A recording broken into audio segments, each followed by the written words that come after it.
Welcome to Basic Openings for Beginners, and today we're going to be looking at the French defense. The French defense arrives after e4, e6, d4, d5, and it's quite interesting. Like people have got different opinions about what the French is like. Some look at it as a fighting opening, some look at it as a defensive opening. The beauty of the French is it's what you make it. As the player playing white or black. But d5 as a move locks in the c8 bishop. This is the basic problem in the French defense, and it cedes white central space. Black is willing to make these concessions in exchange for a solid central pawn chain. You can look at this e6 and d5 pawn, and the possibility of a central and queenside play. He is going to follow up with c5. The two structures that okay are white can have a pawn on d4 and on e5 after e5, or after knight c3, knight f6, e5. He still has the same sort of pawn structure, or if he plays knight d2, knight f6, and e5, he still has this same typical French center. This is a closed center, and in these type of structures, play occurs on the wings. You notice that white's most advanced pawn is on the king's side, so his play will be much more in this direction, with his pieces naturally can move easily in that direction. And black's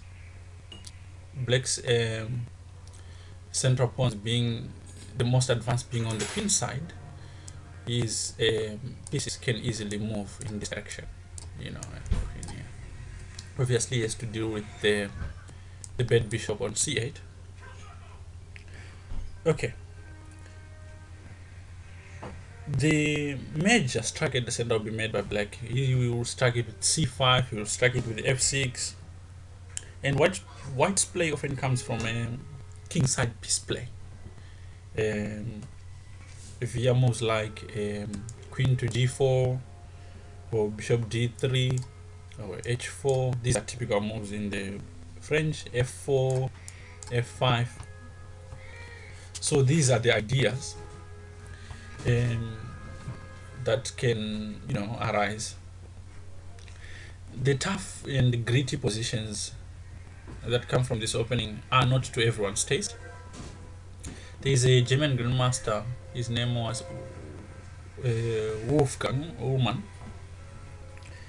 He was like a lifelong French opening addict, and obviously former world champion Miguel Botvinnik. I loved the opening and the strong and ever zealous player Victor Korchnoi also gained many victories in this opening.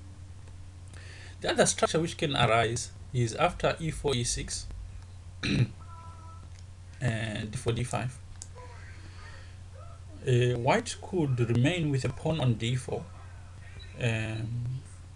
and black with a pawn on e6, and this arises after moves like knight c3, e4, knight e4. As you can see, this is a different type of center. This is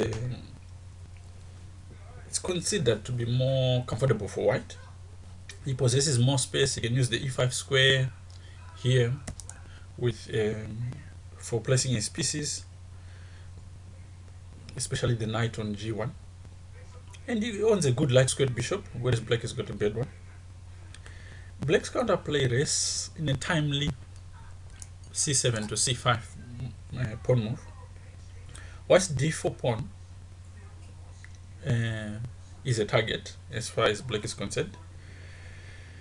The c8 bishop usually comes through b6, like after something like b6 and bishop to a6 or bishop to b7.